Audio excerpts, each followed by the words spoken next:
where they allege that I beat Kenyatta Barron to death.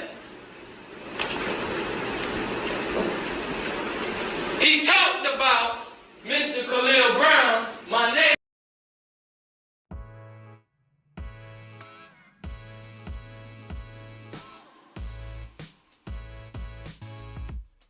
Hey guys, welcome back to Outside the Box with Lala. How are you guys doing?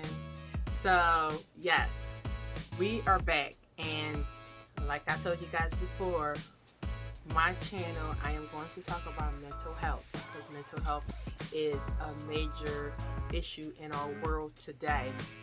So many people need the help. So today's topic, we're talking about Ronnie Oneal. Some of you guys heard a story about Ronnie Oneal and the tragedy that happened to his family, and he's the cause of it. So I'm going to show you guys certain clips of him and how he's acting, and I want you guys to watch the way he's acting, what he is saying, how he is demonstrating what happened. So stay tuned. Welcome back to Outside the Box with Lala. And her 9-year-old daughter, Ronnie Oneal, are still mourning after their murders back in March. These newly released photos show Ronnie Oneal III, just after Hillsborough deputies say he killed his girlfriend and daughter, tried to murder his young son before setting the house on fire. The charges show that deputies believe Oneal was able to think this out. We're now hearing in interviews just released that some people didn't see any signs of trouble at the home until screams for help that night. Others say Oneal threatened his girlfriend in the past and was seen on the roof yelling well before the incident. The night of the murders, deputies say he made a 911 call, ranting about demons, calling Kenyatta by her nickname, Kiki. 911, what is your emergency? Hey, I just been attacked by some white demons inside Kiki. Kiki, her name is Kiki, and she tried to kill me.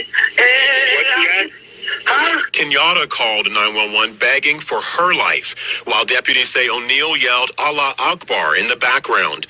New evidence shows that there may have been tension over his efforts to convert the family to Islam. Now I'll show you guys the first clip of Ronnie Oneal, and you guys can see that his former girlfriend, Kenyatta, and they say that he had an issue with her in the past. And then he killed her. He shot her, but Renevia, I hope I'm saying her name, Renevia Oneal, that poor baby was born and conceived into this crazy family of this man. And I can't even say he's crazy. It's mental health. This man did not get the help until he's an adult. And he put so much trauma and tragedy upon the ones that loves him. Then his son, he stabbed his son, so he shot his girlfriend. He killed his daughter with an axe. And then he stabbed his son, and then he tried to burn down the house.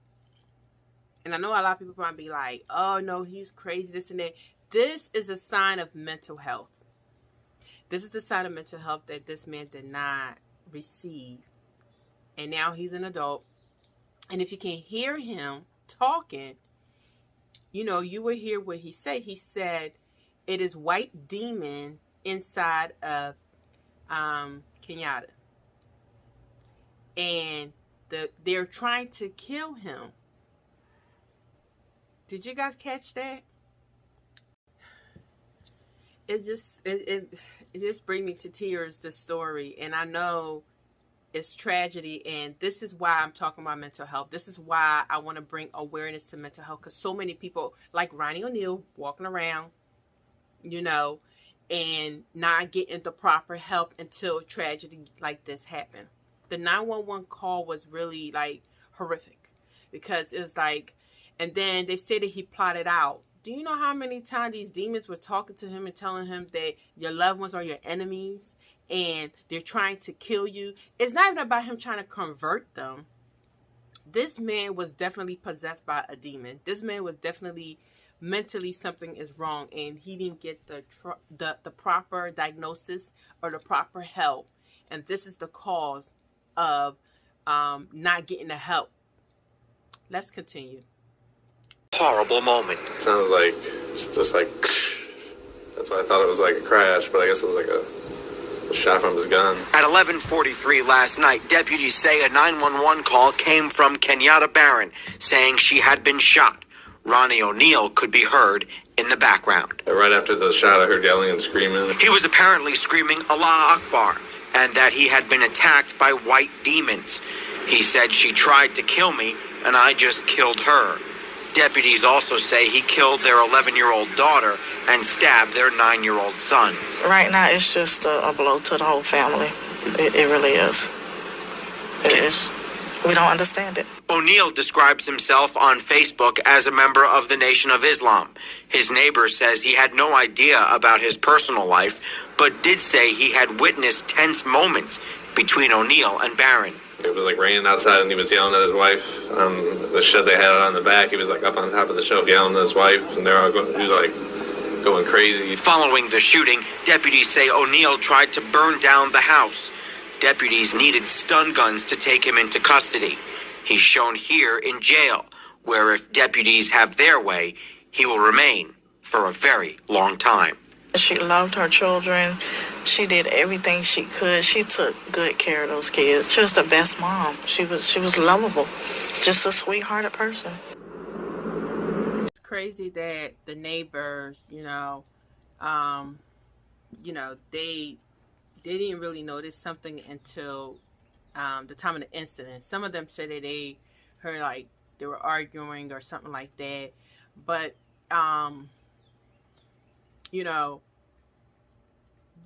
do you guys see where he's talking about like the white demons and they try to, she tried to kill him, man. The tragedy of the story, guys, the tragedy of the story, it's just ridiculous to me, seriously.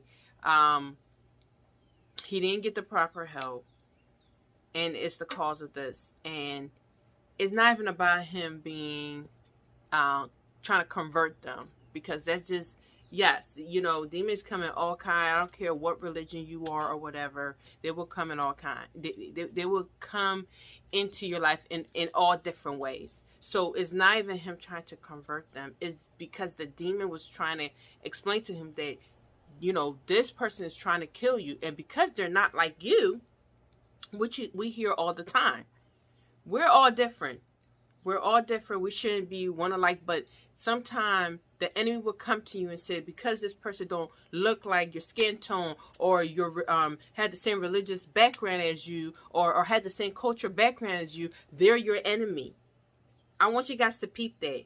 That's what these demonic spirits, and I don't want to keep saying demon because people might be like, okay, they don't believe in demons. These energies, okay? But that's what they are. They're demons, okay? That's what they are. They're demons. These energies come to you and make you believe that if this person is not like you, then this person is your enemy. And you guys can see exactly what he said. And the 11-year-old child, again, it's just horrific. It's just horrific. She have disability as it is already.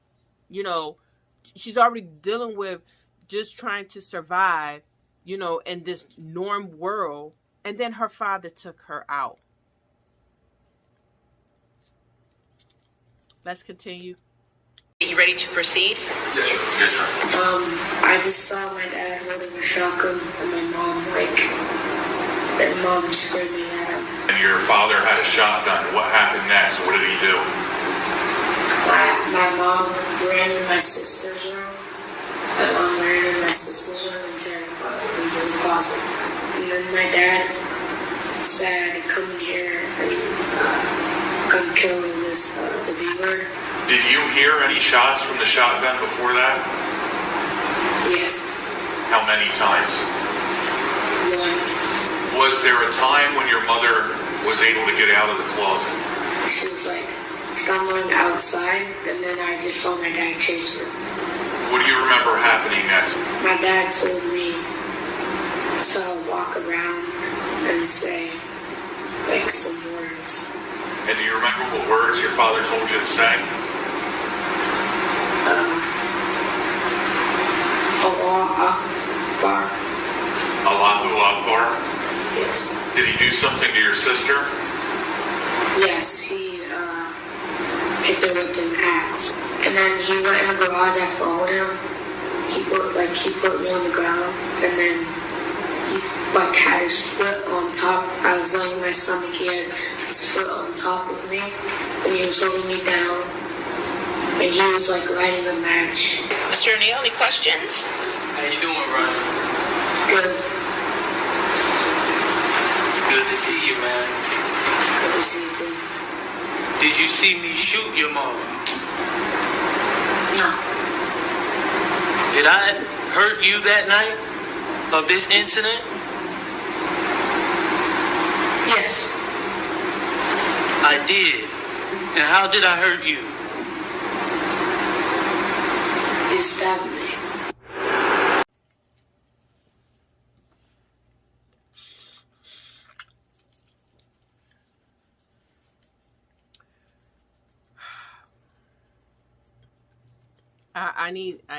It just, that little boy was very brave,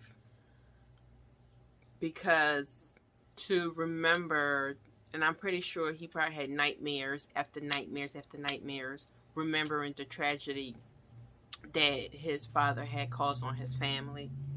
And he remembered every detail, from the gunshot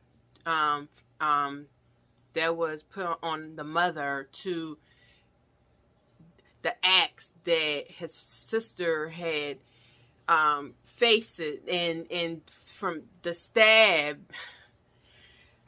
and oh goodness. And okay, so we're gonna continue, because the father, Ronnie Oneal, had asked his son some question, and look how calm this little boy had courage like no other, to even face first of all his father, then is an enemy, then is a demon,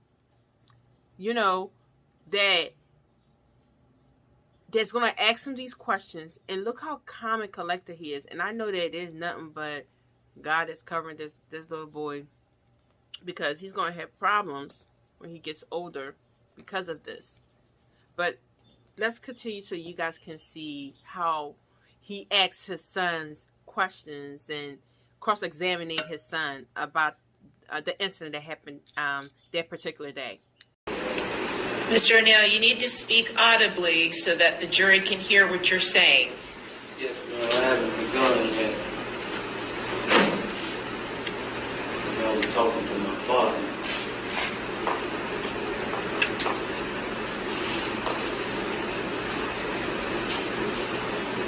He showed you a fraudulent recording where they allege that I beat Kenyatta Barron to death. He talked about Mr. Khalil Brown, my neighbor who stayed across the street. But if Mr. Khalil Brown was a help to them proving me guilty beyond a reasonable doubt, they would have called Mr. Khalil Brown. But I called Mr. Khalil Brown to be...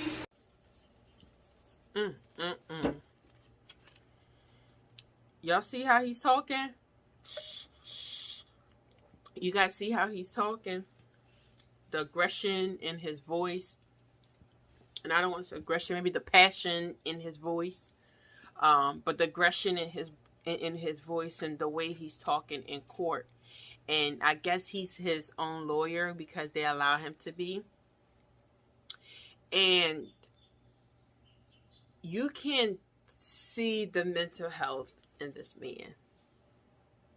The way he's talking to the lawyers and the judges there, and he, didn't care. But did you guys see in the beginning when he was kind of talking to himself, and the judge said, you got to speak a little louder so that other people can, so that we can hear what you're saying.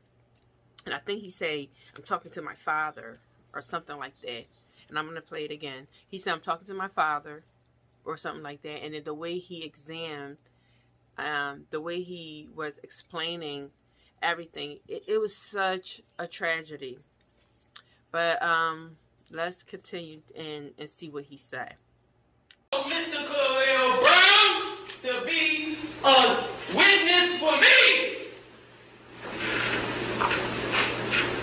And I didn't ask him to lie about one thing that he saw that night.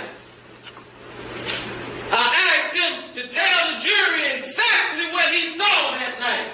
And you have to ask yourself why that is. Because he's playing a fraudulent damn recording of me beating Kenyatta Barron 15 damn times when that did not happen. And like I told you earlier, you will know the truth, whether in this trial or the next one. Better believe it. Because if you think I'm here to play around with y'all, God damn it, I'm not. All right, Mr. Oneal, please stop using swearing language. It's not appropriate in a closing argument.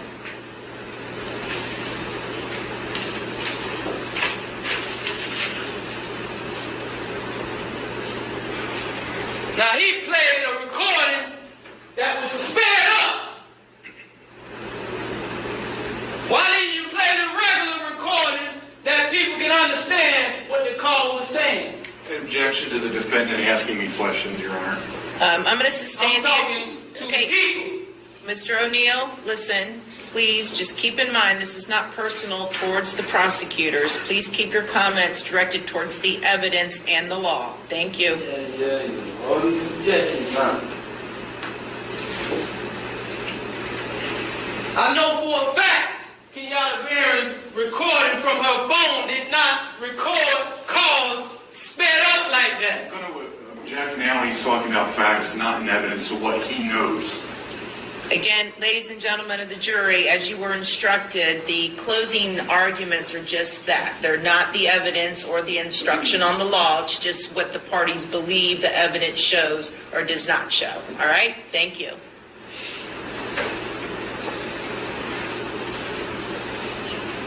You heard Mr. Khalil Brown.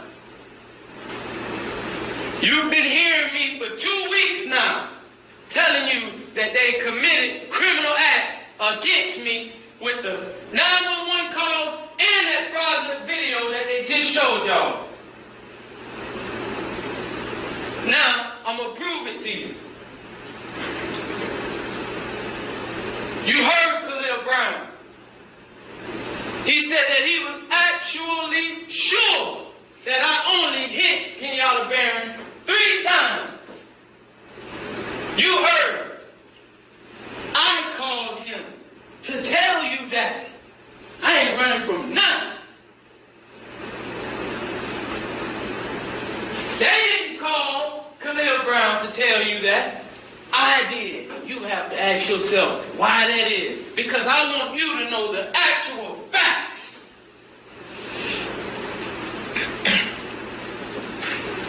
I did kill Kenyatta Barron.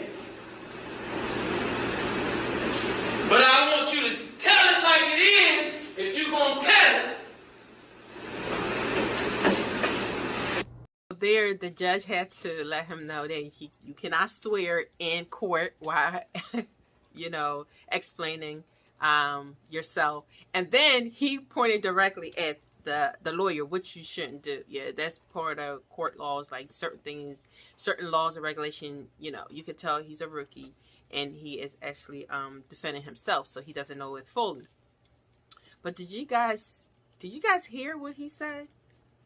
Did you guys hear what he said? He did say he killed her. He said, I'm not admitting that I killed her, but I want you guys to understand that the reason why I killed her. And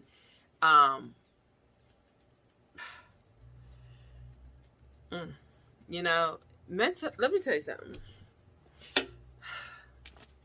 If you guys know anybody that's like this, get them to help. Don't be like, oh, it should pass, or it's not that bad, or, you know, therapy works a lot. Medication works a lot. Being delivered works so much better.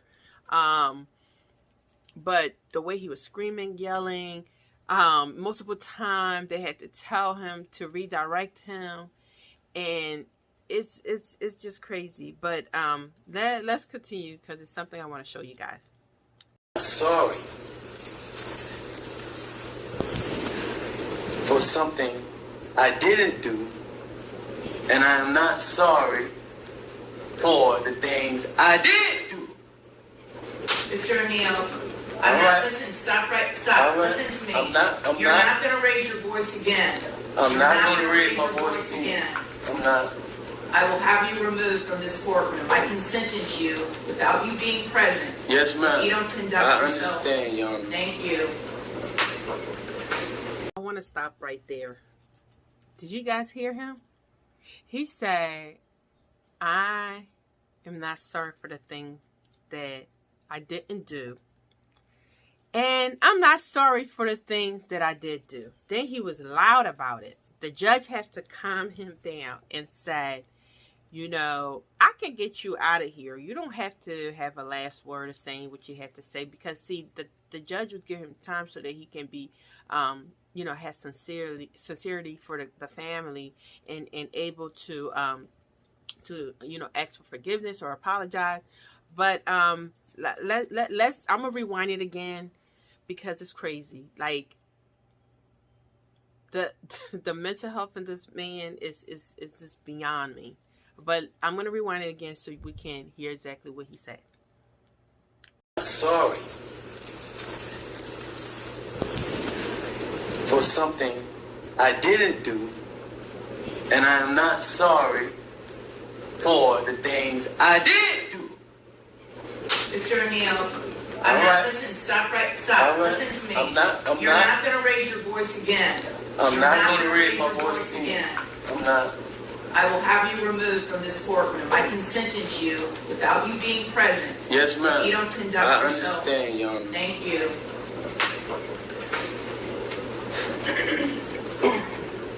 But I will say, I'm sorry for your loss. 19 years I've been at this job. I've seen human beings killed at the hands of others in every way imaginable.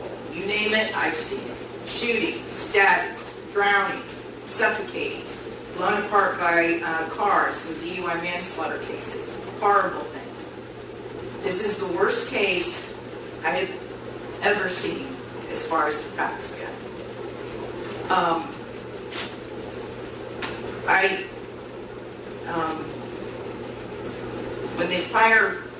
When the person from fire department, when he testified, and when he said that he retrieved the body of Ronnie Oneal from the home, and all he could do was sob.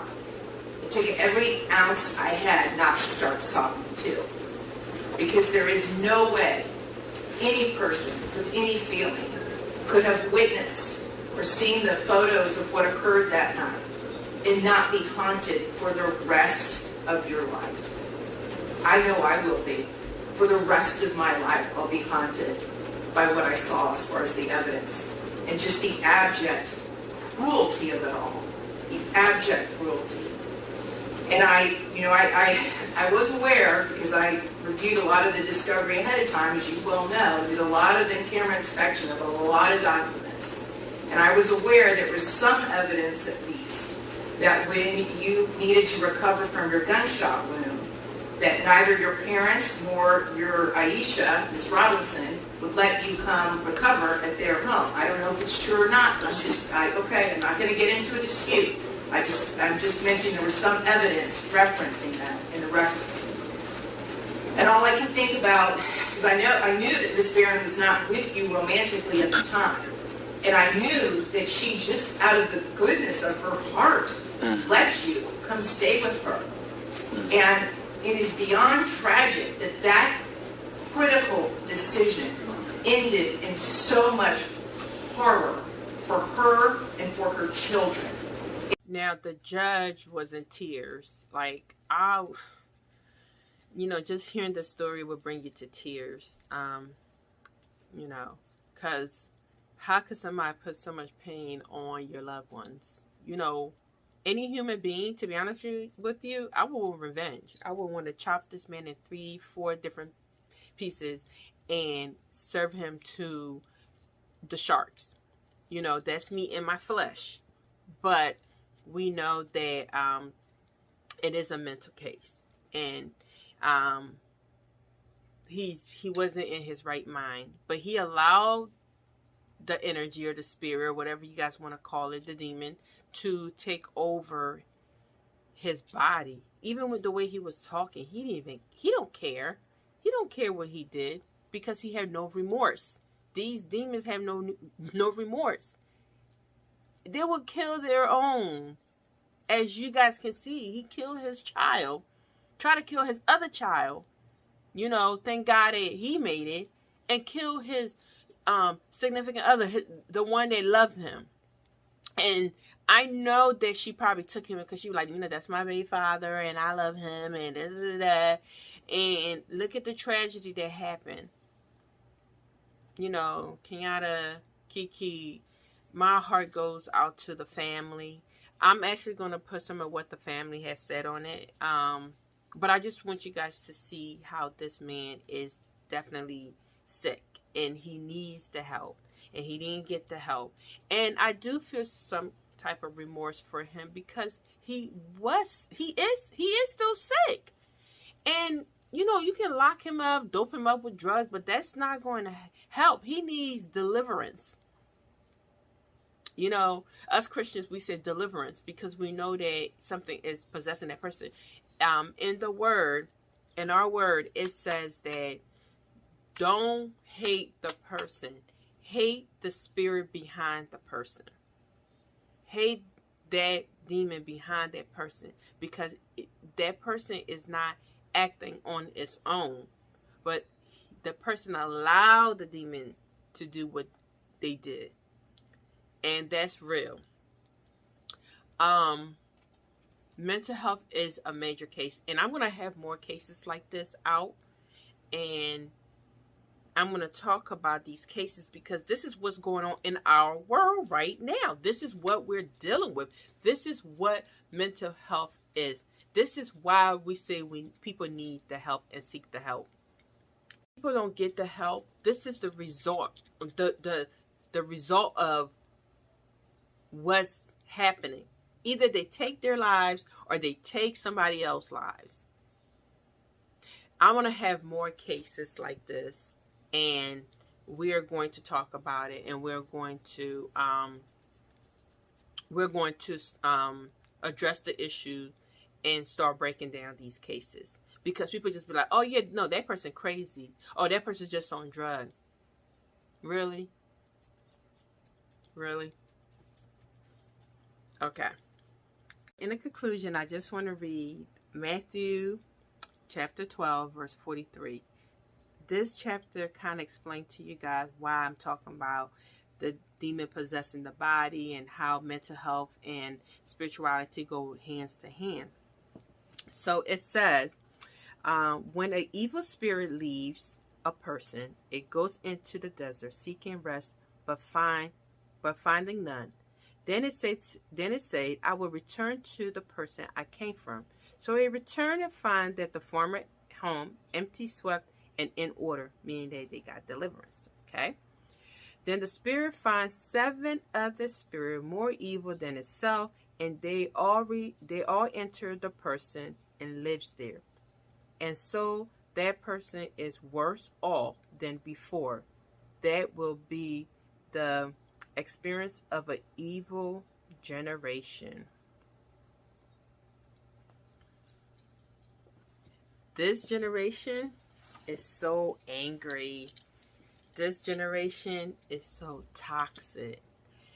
And this generation been being attacked like the worst, you know,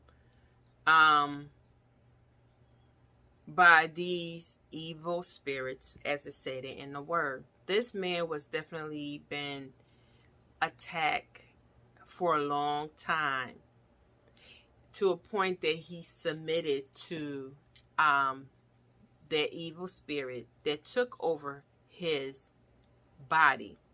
And the crazy thing is, it's not even about his religion, his religious background, because as we know, the evil spirits don't care about that.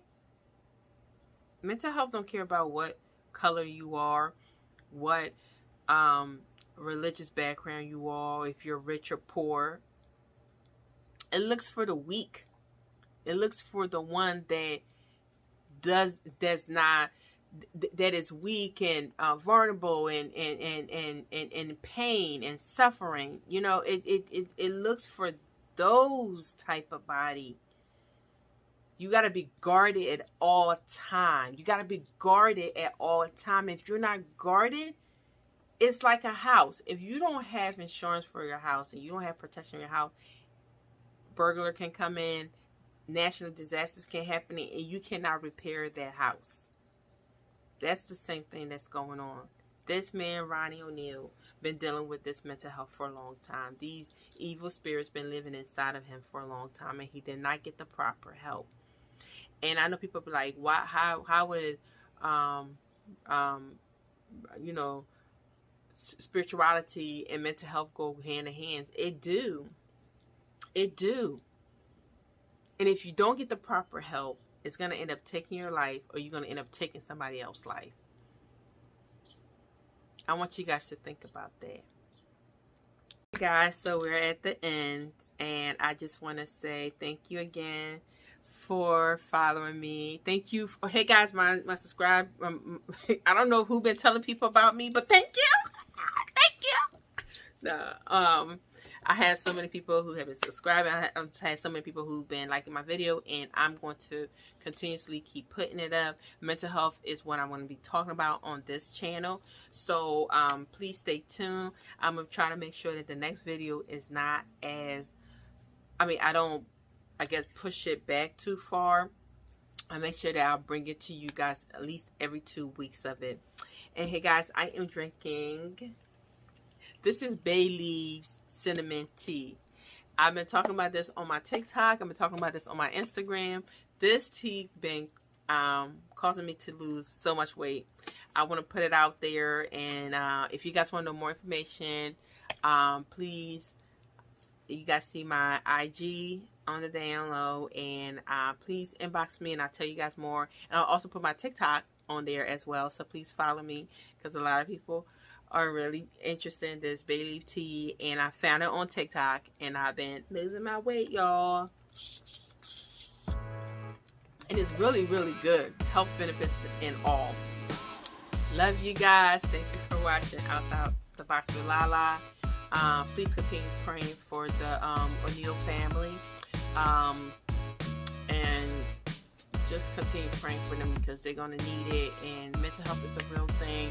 And please like, subscribe, comment, share my videos. And I'll see you till next time. See you.